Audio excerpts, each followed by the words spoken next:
The book is titled Introductory and Intermediate Algebra by Almond Lockwood. I'll start off by reading the title, Section 7.1, Common Factors. Objective A, to factor a monomial from a polynomial.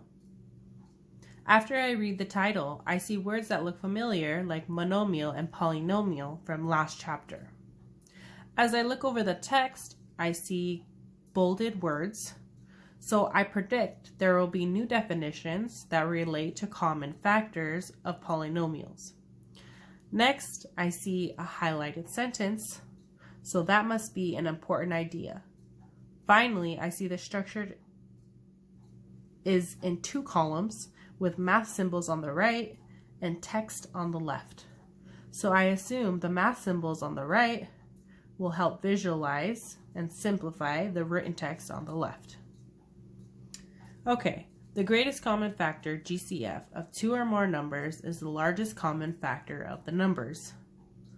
The first thing I notice is the acronym for greatest common factor, GCF. Next, I know what greatest means, largest. I know what common means, the same, but I have forgotten what factor means. Let's see if I can use context clues to figure it out. So for example, the GCF of 9 and 12 is 3. I know that 3 goes evenly into 9 and 12. So I can infer that GCF must mean the greatest number they have in common. Okay, the greatest common factor, GCF, of two or more monomials is the product of the GCF of the coefficients and the common variable factors. That is a mouthful. So the first thing I notice is that the beginning of these two sentences are the same.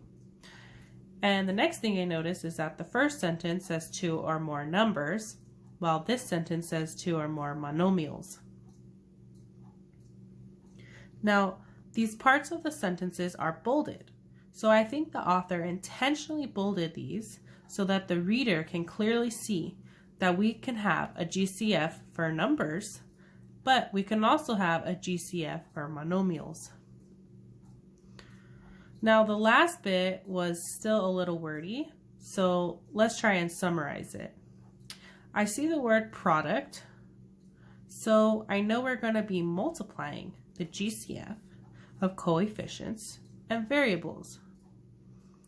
I'm still not sure what exactly this means, so let's look at the right column and see if the symbols can help make more sense of this.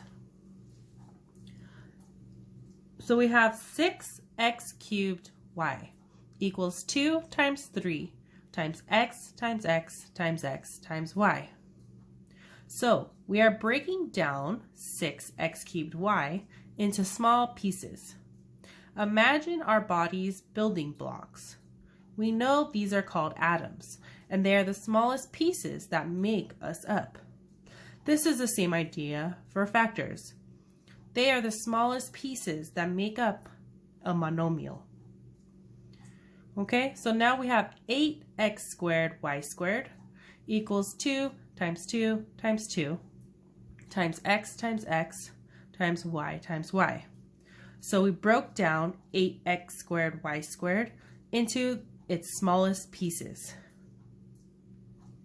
Now I notice some of the numbers are highlighted in blue. As I look further, I see that there is 1, 2 x's, and 1 y that are highlighted in blue from each monomial.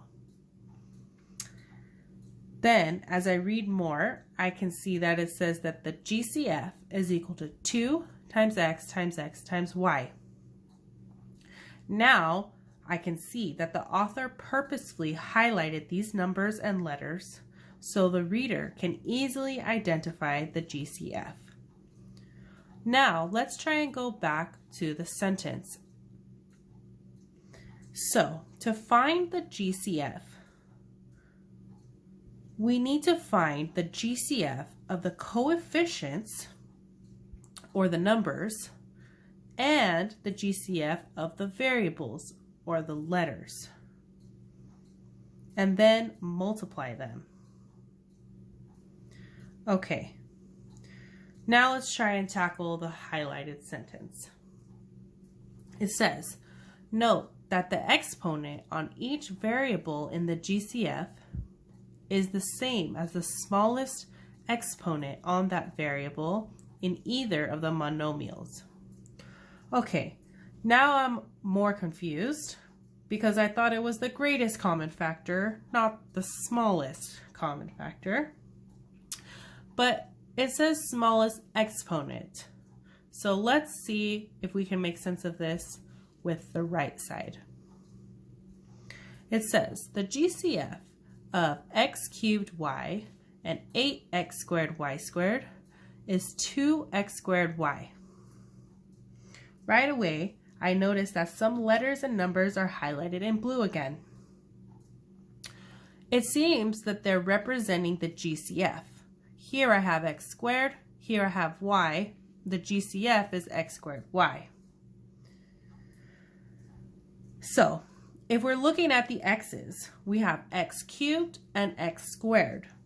To find the GCF, we choose the x with the smaller exponent, which would be x squared in this case. So the GCF is x squared for the x variable. Now looking at the y variable, we have y and y squared. The one that has the smaller exponent is y. So the GCF for the y variable is just y. So to summarize the main idea, to find the GCF of two monomials, you're going to break down the monomial into its smallest pieces and find all the things that they have in common and multiply them.